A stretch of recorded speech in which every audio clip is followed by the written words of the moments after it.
تو میں کہنا چاہتا ہوں کہ کر لے توبہ، رب کی رحمت ہے بڑی، ورنہ پھر قبر میں ہوگی سزا کڑی۔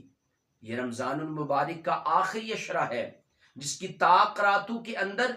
اللہ رب العزت نے اس امت مسلمہ پر خاص کرم کرتے ہوئے محبوب کے صدقے میں یہ قدر والی رات ہمیں عطا فرمائی ہے۔ ہمیں چاہیے کہ ہم اس کی قدر کرتے ہوئے اس میں کثرت ذکر کریں، کثرت نوافل پڑھیں، حضور کی ذات پر درود و سلام کے نذرانے پیش کریں اور اپنے خالق کائنات کو راضی کرنے کی کوشش کریں۔ بس اللہ سے یہی دعا ہے کہ خالق کائنات پیارے آقا صلی اللہ تعالی علیہ وسلم کا صدقے سے ہمیں رمضان المبارک کی برکتیں سمیٹنے کی رب توفیق عطا فرمائے، لیلۃ القدر کی رات میں اس کی قدر کرنے اور اللہ کو راضی کرنے کی رب توفیق عطا فرمائے۔